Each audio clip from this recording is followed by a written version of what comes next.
This is Frank Skinner on Absolute Radio. Anyway, so that's enough about me and Andy Coulson. Yes. Oh, hello. It's the not the weekend podcast. I'm Frank Skinner, and I'm here with Emily and Gareth. Hello. Hi, Frank. Hello. I had a lovely letter this week. Did you? I have it here. A letter to the post? Yeah. Wow. Yeah, you still get those. It says this is from a chap called Toby Powell. Mm-hmm. Right? Oh, yeah. Like the Roman I seem to... No relation. I was lucky enough to meet Mark E. Smith years ago. Now, if any of you who are new listeners to this show, Mark E. Smith is the lead singer with a band called The Fall, which is my favourite band in all the world. Actually, he doesn't like them being called a band. He insists they be called a group. Oh, God, he's so fussy. It's not pleasing him. I was lucky enough to meet Mark E. Smith years ago. Toby writes, when I used to work for a high street bank. He was, and maybe still is, a customer of the bank and had come into the branch for something I remember not what. Oh, I like his use of not what. Toby's gone a bit Miltonic. Although I quite like some of their stuff, I've never been a massive fan of The Fall, but recognised him, who wouldn't, in brackets, said hello and asked him how things were with the band. He then mumbled something incoherent and asked me completely randomly if I would like to have the contract he'd just signed to tour of the United States. I said yes. I seem to recall that this particular tour was very eventful, involving numerous changes to the lineup, as is his style. Anyway, enclosed is the said contract, which has sat in my loft for the past 12 years, waiting for a massive fan to come along to appreciate it more than I ever would. Hearing you on the radio triggered a memory that this contract was sat gathering dust, so I've decided to send it to you, seeing as you'll appreciate it more than I have. Wow. So he sent me the contract signed by Mark. So you've got the contract? Yeah. What was the signature like? A bit Shane McGowan? It was a little bit shaky, but I think it was, flamboyant, let's put it that way. But who would say, not even a Big Four fan, do you want this contract I just signed? Amazing. Oh, It's funny you should say that, Frank, because we actually had a text in as well from one of our listeners saying, Frank, you may find it interesting to know that Were you going to swear then? No. Okay, one of our listeners, this is what you seem to say. I was fretful. No. Frank, you may find it interesting to know that my dad was in The Fall. Yeah. Brilliant. My dad was in The Fall. Not my dad. My dad looks like Lester Piggott and works in television. That my dad was in The Fall, but left for uni before The Fall went to London. He left as he thought they were appalling and wanted to play Bob Dylan covers. Marquis Smith swore at him as he was basically a student. As he was. What's the surname of this person? Does it say? Well, he's anonymous. Oh. 560. No, Gareth. Maybe if Dad had the same I don't last think The three Fall digits. ever played The Village. Well, there's been a lot of people in The Fall. There is a book called The Fallen, which is about all the people who've been thrown out of The Fall, who left or whatever. But I'm always excited to hear from someone who was in The Fall, or whose dad was in The Fall. I like the use of indeed then, was a bit BBC Breakfast. I wonder if Indeed. you got involved in that fight, which you sent us to have a look at. Well, the reason I sent you that fight, which is a famous... it was The Fall at their lowest ebb. We should say it's a YouTube clip. Yeah, and it's at Brownies in New York, and it all got a bit horrible. But that's because it's from that tour that the contract was for. wow. So the contract is quite... I can't tell you how thrilled I was to get it. It's already framed. There will definitely have been a moment where Marquis Smith said, "Where's that contract?" Yeah, exactly. Find who's got that contract. He might still take revenge. It's not completely out of the question. Oh, I'm just overwhelmed, sorry, because Gareth's wearing his good-looking brother's jacket, so I keep finding reasons to touch him. Oh. Yeah, it's made Gareth better looking. It has, hasn't it? Like That you and the said, nomination. The nomination. By the way, we should mention, by the fact that you did promise, if you didn't win the award... not promise. You did promise. I did not promise. Well, we can play We'll agree to differ. We'll agree to differ. That you played the trumpet on Saturday's show. It didn't happen. No. Now, that's how once you start letting the public down, that can all turn very quickly. Kerry Katona, that's my 2 words of advice. Yeah. Did she not play the trumpet? Oh, I think she did play Is the that trumpet. what went wrong? What would Max Clifford say? I've actually stand up got for me. a keyring that says that, so I can think of that at any What time. would Max Clifford do? He's got this jacket. Actually. It's not Funny dissimilar thing. to Max's. No, no. It's similar. multi-fabric. But you carry it off. Not everyone could. So listen, guys, I had a bit of an incident this week. I was humiliated on the tube. What again? Well, I was forced to go on it, as if that's not bad enough. Exactly. I'm surprised you recovered from that. I know. Whilst you were still reeling, something else happened. I have a change of outfit though. I wear different clothes for the tube. Overalls. Disposable overalls that you burn at the station. Go on, so what happened? Anyway, so I'm sitting on the tube, and I got my book out, and it didn't even occur to me, but sometimes you have a book and it's a little bit embarrassing. I mean, I didn't think it was embarrassing until I got it out. Anyway, you be the judge. And it's called the Midlife Manual. Now, the only reason I'm reading that, no, but it's because I'm not quite at that Is stage it the yet. autobiography of Andrew Sachs? You've mispronounced the whole... No, come on, carry on. No, so It's like volume 3, though, halfway through as well. Yeah, exactly, yeah. Then there's the wilderness years. Then there's the phone call. The early Manuel. The phone call bracket, I'm back. Yeah. So what is it? I think It's sort of is it what it jokey sounds advice. like? It's jokey. Yeah, it's a bit Lou book. It's a bit sort of... I mean, it's not quite Moylesian. I wouldn't go that far. It's a bit more broadsheet, but it's very... It's It's not the Men Commandments. No. Well, I'll have you know that's the OC. I know that. That's his magnum opus. How dare you? Well, Anyway, so I started reading it, the Midlife Manual, and it's sort of you're about to have your midlife crisis when ... yeah. So I was relating to it, thinking, this is quite interesting. Suddenly, as I got it out with the spine all kind of erect in front of me, the guy I'd have opposite... thought the spine on the midlife manual would be slightly stooped. On Go the on. curl. There's a guy opposite me, and there was no subtlety about it or ambiguity. He looked at the title of the book, he looked at me, and then he went, It was awful. No, you sure you're not being paranoid? Frank, I'm honestly not being paranoid. I saw the man laughing. I saw the whites of his eyes. They were slightly yellowy, actually. And so then I looked down. I was so depressed. And he was about 23 as well. How rude. Well, yeah, but midlife is a funny thing when you're 23. Just the idea that anyone could live that long, I used to find absolutely uproarious. Well... Mate, there's nothing funny on the back of the book, though. There's not a funny remark that he might have read. No, it just Because says the 23-year-olds, midlife they manual. can read from one side of the tube train to another. I don't know how they do it. It's like Superman. It might have had a sort of how to cope, for, like a series of questions, like getting old, all that sort of stuff. Well, I decided once I was going to read the Harry Potter books. Oh, God. And I got the first one, and I was reading it on the tube. And I suddenly... It was like it hit me like this terrible realisation. First of all, upon reading it, I discovered it was a children's book. I thought it would be one of those books that worked on several levels. It doesn't. Yeah. It works on a very low, stupid children kind of Well, they get gradually more complex. For you, they do, as the Gareth. children Well, I'm grow judging it up. off the first chapter Yeah, of the the first first book. one is quite But then I basic. thought, oh my God, I'm reading a children's book on public transport. That's and quite I low. felt profoundly ashamed. As ashamed as I've ever felt. I mean, really...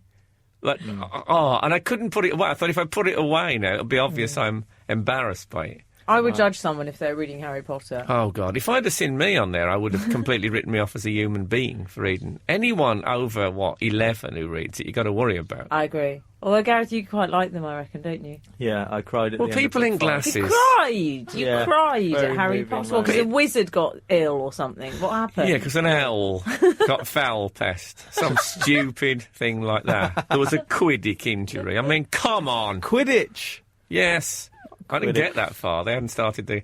I think it's because you wear glasses. What's that? My brother had a mate when I was a kid who was mad about Buddy Holly, and I swear the only reason he liked I Buddy see, Holly was yeah. because he wore glasses, and he thought, it's possible to wear glasses and be cool. This was in the days when glasses was a stigma. Oh, yeah. Is that the word? Stigma? Was Stigmatism. it stigmata? Yeah. Yeah.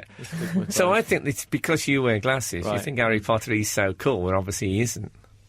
He is, although I think Daniel Radcliffe ruined those films. I really didn't like him Well, he very was much. quite a key part of them. Yeah. I think It's you'd agree. important. He does a thing where he talks through his bottom teeth. And then that's all his acting is, talking through his bottom teeth.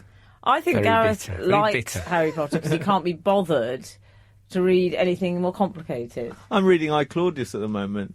It's Oh, taken me big about wow. 6 months to What's get the I stand for? I Ian don't know. Claudius. I'm assuming that's going to be a twist at the end. Yeah. Yeah, I'm reading You, Claudius, which is very similar, but it's in the third person. Self-help books, though, Frank, you have to avoid those as well. Like Stop Getting Dumped. I read that. I wouldn't read that. You in read that public. on the tube? No, I wouldn't read that in public. I was reading Fabio Capello's biography, and I took that on the tube to goodness. read. And I suddenly Not thought... autobiography, that No, would no, be it's- very bad. But it was in Italian. Yeah, all right. No, but I was reading it, and I suddenly thought, now, if I saw me on the tube reading a football book, I'd think, oh, trying a bit too hard. Look at me, Mr. Football. Yeah, I always think So that. it can work both. It's like when I sat at the side of a pool on a holiday in the south of France, reading Malloy by Samuel Beckett. Oh, one of my favourites. And everyone else is reading, A Year in Provence and stuff like that. And Dan Brown. And I felt people looking at me and like thinking that I was reading it just so people say, oh, clever, clever, clever. But is that a play? That's a play. No, it's a novel. Novel, oh dear. It's There's not. plays you can get through quite quickly. Yeah, but you don't want to be novel, reading that's- plays by the pool. If I started reading plays by the pool, I wouldn't be able to resist saying to a couple of people, excuse me, can you... do you mind reading the part Yeah, of I Lockie always think in that. this? It's one big speech, but mainly it's a lot of mime I don't stuff. like that either. It's a bit Stephen Fry to do that, isn't it? Well, to read a play? Yeah. I'd only read a play if I'd been offered a play, and if I'd been offered a play, I wouldn't read it in public. You know what I'm saying? You can't read much in public. I guess it must be difficult being a public figure. Yes, it is. So also, what was that Prince Charles? Prince Charles yeah. wears old clothes, is that Yeah. right? Well, Prince Charles said that because he's very into the environment and stuff. Can I isn't just he? say I'm a big fan of Prince Charles's silly old foolness. It's one of my favourite things. He said, because he's into the environment and everything, and he said that everyone should recycle clothes, wear vintage clothes, because a lot of energy goes into making clothes. Like a thing in a shop that would just, a T-shirt you would just wear once maybe, takes a huge amount of energy to create. No, it doesn't. This has See, turned he's into- this thinking has turned it's into because a- his clothes are made by people who do them by hand. It takes 14 manservants to fashion his cuffs. Yeah, but I mean, 20 Malaysian women on sewing machines, they got that coat knocked off in no time at all for 20p. Frank. What? But also, I'm but what guessing. you don't know is a lot of water. It takes a lot of water to dye. Anyway, it takes a lot of energy to make clothes. It's a lot of water to A lot make of water clothes. to make clothes with a dyeing process. Emily knows about clothes. Well, You'll back me yeah, up or but not? no, I'm not going to back you up. Okay. I'm not. No, what I mean. No, is, but just that it makes a lot of energy. oh, I see. His family are People rubbish say. at the dyeing process. They take ages. No, but I would argue, Prince Charles, that flying a private jet around the world takes a bit that. more energy. He doesn't. I think he just runs and then glides. It's what he does. I just he said that he'd got. Anyway, he said you should have vintage clothes, and he said that he's been wearing the same winter coat for 26 years. Oh, God. And he's 62, isn't he? Something like that. So he's wearing the same coat in his 60s that he wore in his 30s. Now, what does no that wonder tell he you? looks like Lloyd George. It tells you what he looked like in his 30s. I don't think there's anything I wore in my 30s. I'm planning to be wearing in my 60s, a similar style. It just shows he's always been an old bloke. Yeah. And it just gets me that he doesn't know anything about the world. I think we'd agree with that. I mean, he's probably saying, yeah, vintage clothes. My mum, she's got this hat from 1661, like this big gold metal hat Ever so with nice. jewels in. Ever so nice. Apparently, it's very valuable. What, the Prince Edward crown? Yes. Oh, God, and it's lasted. Oh, it's lasted. Also, he said he's got a pair of shoes Yeah. that are made from recycled leather that was found in an 18th century wreck. What, the shoes were found in the wreck, No, or they're fashioned from Are they pumps? The le- They weren't working.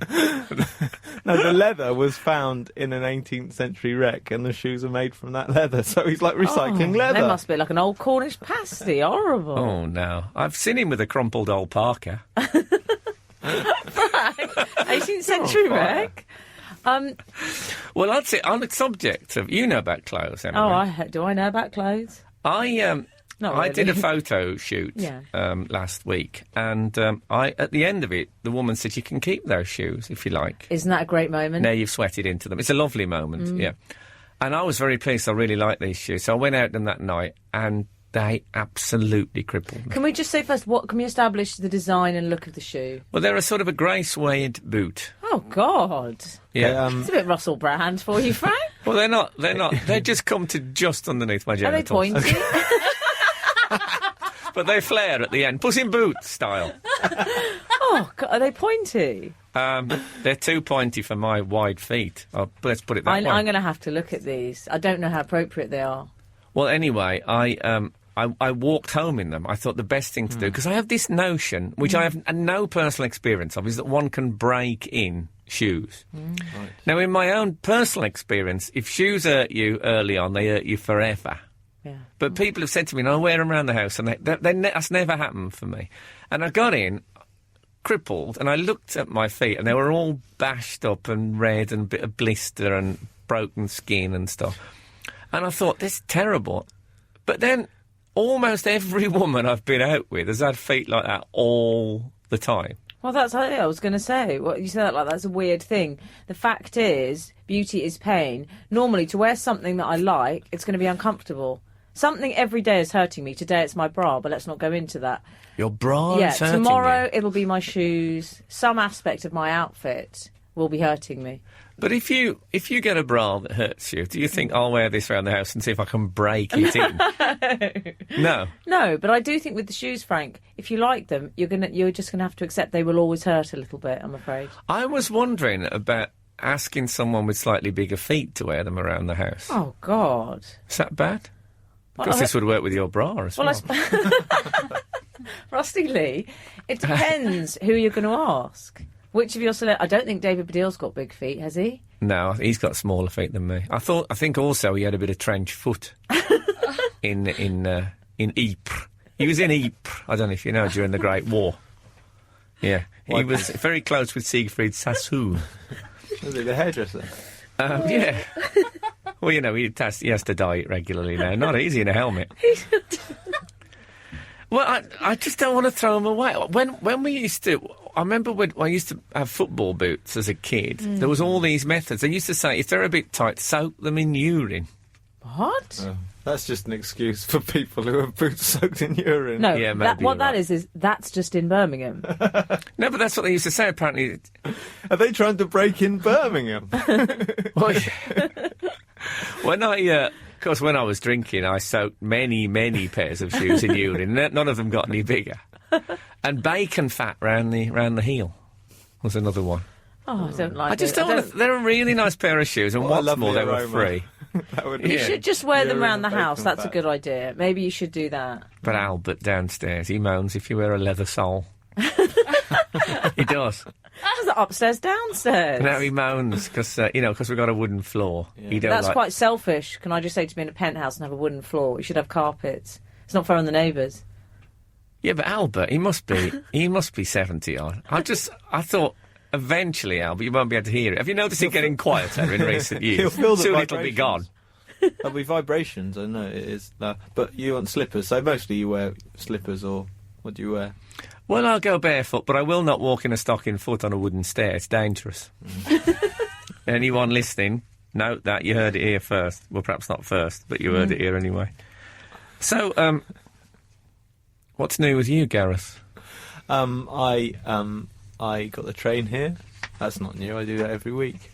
Okay. I met a man because I've just got back from Edinburgh. You met a Festival. man. That's new. I met a man. Come on, let's hear it. What's new? What kind of introduction is that? I was on the platform. Well, actually, I was in the cafe just off the platform of Bournemouth Station, Well, that's the geography sorted. Yeah. and I was minding my own business. I'd ordered a bacon and cheese melt. Are we in a local law court? Are you reading this from a notepad? Were you proceeding in a northerly direction by any chance? Okay, you'd ordered what was it? Do you have a bacon melt? Bacon and cheese melt. Oh, that's Oh. that Breakfast. might That be hits just the the thing spot. for my tight shoes. Yeah. Russell It was- Brand shoes. It was soaked in urine. So perfect. Any drinks to accompany the melt? I had a bottle of water in my bag. Oh, okay. No So coffee. I sat down to... I ordered a cup of tea. I tell a lie. I ordered a cup of tea. So what? Come on. And a man came up to me and said... As Sigmund Freud used to say to me, cut to the chase. Oh, I like that, Frank. I've got a man came up to me and he pointed at my Omnicord case How dare he? and he said, I've Yeah, got I've one heard of some those. names for it. How did he know there was only one? No, we should say to our listeners that an omnichord is an instrument that Gareth plays on stage, and you will have heard him playing the Fridge song Yes. on our show at some You point. can watch on YouTube. Dave the Fridge is on YouTube. Is it? And which ties in nicely to the end of the story, so just a little bit of a teaser for the Yes. end. Meanwhile, back with the bacon Meanwhile, and back- cheese melt over on the east So side. you were approached by a man. He said, I've got one of those, and he was a trained man, a Had trained he conductor. eaten his, or was he in the process of eating No, it? he Also- kept his at home. Gal, what's a train man? You I five. like the train Proper man thing. builder. Yeah, exactly. He was a train man. Choo choo. He was either a conductor or a driver. I hope he wasn't a driver wandering around the garages. He wasn't. I wasn't on the train yet. Oh. And he said that he used to have an Omnicord, and he got his at the 1984 Ideal Home exhibition. Oh. Blimey. I like the sound of Is the that- 1984 Ideal Home Yeah. exhibition. Was there actually a 1984 Ideal Home exhibition? Because it became the Ideal Home show, Did it? didn't it? But I'm not sure when. Our listeners will know. Yes. The problem is, it's the Ideal Home show, but it's actually at the Earl's Court Exhibition Centre. So you can imagine the confusion that's Oh. ensued. I'm very impressed by your knowledge of the event, though. Well, I used to be a bit fascinated by the Ideal Homes exhibition because I've always wanted an ideal home. I think we all have. Yeah. Well, I like the idea that in 1984 their idea of the ideal home had an Omnicord in it. Yeah, I mean, that is course, bizarre. Every home should have an Omnicord. They really thought it was going to take the world by storm. So he's been playing it for, yeah. well, So 20... He plays the accordion in a band. What, the train man? He was very chatty, the train Yeah, man, no, wasn't he told me I quite a find lot. them usually not that friendly. Quite reticent, I no, find them. the Omnicord brings people together. I've heard that. He plays the accordion in a band, and he says every now and then he brings his Omnicords along to show them off because people haven't seen them before, No? and it's true. And he said that one day he was walking along the train and he saw a young man trying to play an Omnicord and trying to work it out, and he said, "Oh, I've got one of those." It's his opening line. Yeah. And Sounds a bit like grooming, though. I don't like the way he says it to young men all Yeah. the time. It's a bit creepy. yeah, no, in a urinal it doesn't work at all. And he said he showed the guy how to play it, and he said he On the train? Yeah, and he showed him by playing "When You're Smiling," the song "When You're Smiling." I know it well. And he said, and I started with the first 4 bars, and I thought, oh dear, I'm going to have to sing here. So he started singing it, and he sang all of "When You're Smiling." When you're smiling. A rail employee sang "When You're Smiling." Yeah, I'm glad our money's going to being wisely spent. Well, I think there should be more of that on the Actually, train. we don't pay them anymore anyway. No, but and it would have probably been to the when you're smiling, when you're smiling, when the whole smiles, because you got to go with the rhythm of the train. I mean, you can't fight now. No. I love that. So yeah, it was really nice, and I told him my email address, my website address. Well, and you that- swapped numbers with the train man. No, I Oh, gave him, lovely. Desperate. I gave him my website address and told You him swapped that, numbers. that You Dave the swapped Fridge contact was details. on YouTube, and he was gone on it, and he put a comment on it. Let's get a And bit sleazy. we're going to meet. You're going to meet the we're gonna- train man. We're going to meet in the underpass at 3 o'clock tomorrow. Sounds ever so good. Not that bit. What not was his such a lie. comment? He Rubbish. said. He said yeah. Never speak to me again. No, he said he really liked it. That's absolutely fabulous. Wait, I've got the actual. I can tell you the actual comment. He said, "Loved video and song, Gareth. It was great to meet you on Bournemouth Station this morning, Graham." Lovely. No, I like it because I think people. It's bring. I once got in a cab, and the driver suddenly brought up the subject of Scalextric. Is it Scalextrics or Scalextric? Skeletrics. Does it end with an X or a C? I think it's X. an X. Ends with an Yeah, X. Scalextric. I've called it Scalextric for years. Yes. What a fool I've been. And he said to me, he started talking, he forced it he shoehorned it into the conversation, Scalextric. So we were talking, I think I was talking about Buddhism. And he said, oh yeah, I do the Grand Prix. All right. I said, oh, what do you mean you did the Grand? He said, well, when there's a Grand Prix in a country, we all travel out the Scalextrics enthusiasts, and we have accompanying Scalextrics Grand Prix. And I said, that's, brilliant. I never heard of that before.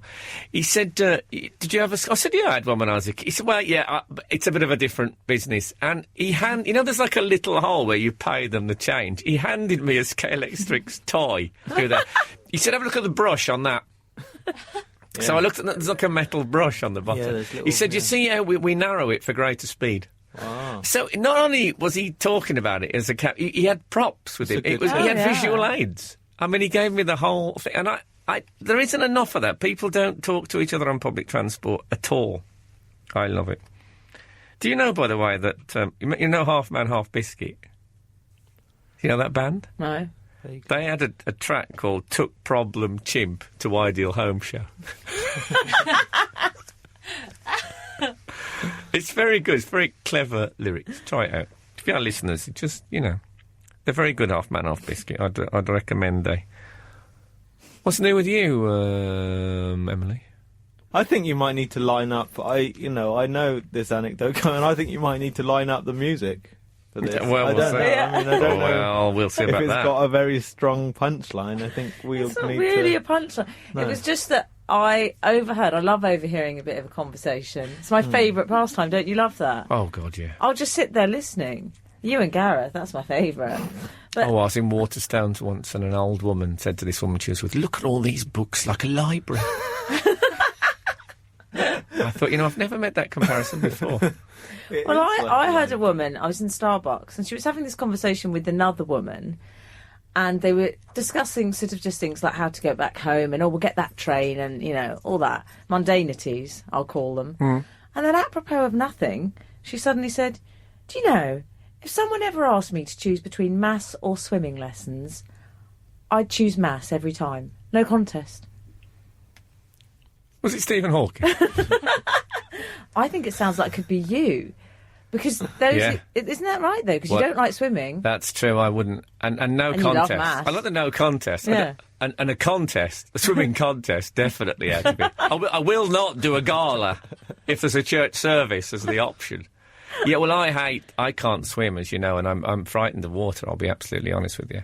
So I had to, when I used to have swimming lessons, I used to get, my heart would be thumping as soon as I smelled the, is it chlorine or The chlorine, chloride? yeah. Chlorine. No, chloride. Or chlorine. No, chlorine. One's in the drinking Not water. with the D. There's no D. I'm in telling you what it chlorine. is, and you're both ignoring me What like is it? 70s men. What's that, It's darling? chlorine. Chlorine. As soon as I smelt it, babe, my heart used to thump. I used to get really frightened. And my swimming teacher, who was a very good teacher, he used to make me do the wet walk. What's that? And that's very embarrassing. Well, he'd say... Is that when you've got urine-soaked shoes? He said, the thing is that to get you used to it, first of all, you need to just be aware and get used to the water and all that. So I used to do 2 or 3 lengths just walking. Did you? Walking on the... It wasn't that deep then. No, I was on the surface. Walking along the bottom. Right. This is why I chose maths over... it wasn't deep. No, I couldn't go anywhere that was out of my depth. I would have had a heart attack, unless there was a small accompanying raft. Oh, I bet it took a long time, though, because it takes time through water, doesn't it? Yeah, so I used to walk up, and there'd be people in there swimming, looking at me, thinking, I don't think they could quite work out what was So going it on. wasn't I looked like in a I was private swimming pool? very upright. No, it wasn't in a private pool. Oh, I'm sorry. So I looked In like so I was many ways. swimming, but completely upright. Like like when a horse swims, and it looks like it's just like that. Not that different from when it's just say going into a pub. Yeah, so that was terrifying. Yeah, but it was only terrifying because there were other people there. Why didn't you just go in your pool? What? My own? I don't have a pool. Oh, Perhaps if I had a pool, I'd probably overcome my fear of... that's what I mean. Yeah. Maybe I'll get one. Then we're on the 11th floor. What's Albert going to say? When we install a pool, he's going to sniff out that chlorine. I don't know. If he has so many Hall's mentholyptus lozenges, he'd probably cloud the whole thing out. I mean, maths can be frightening. A lot of people I see get nervous before the handshake. There's a bit where they do the sign of peace and you have to shake hands and say peace be with you, and I could see people looking, they don't like it. Why? During the swine flu thing, people used to be very wary. Wear a glove. Wear a leather glove. Start Just out. to put on before. I was thinking that maybe some sort of hawking gauntlet I could just put on, just as it comes on. Or maybe an artificial hand. No, it is quite... I do see people looking very... And there's also always the dilemma. You shake hands with the people around you. There's the people that don't look at you when they shake hands, and I never like that. They look in the opposite direction. Is that because you're a celebrity, though? I think it's because I'm trying to do a tongi. Oh, God. But then you think, sometimes people look at you like 2 rows away, and then there's that moment, are we going to try and shake? It's a bit of a reach. I don't want to topple, and I don't want to bring the whole pew over. These are the dilemmas that the modern-day believer has. Obviously, it doesn't affect most of the population who choose the swimming lesson. They're both things that you do if you're scared of dying, though. Swimming lessons and maths. If you don't do one, you need to do the other. Yes. I don't think we can follow that.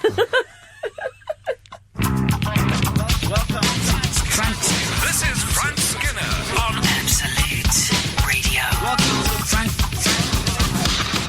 Frank Skinner. Absolute Radio.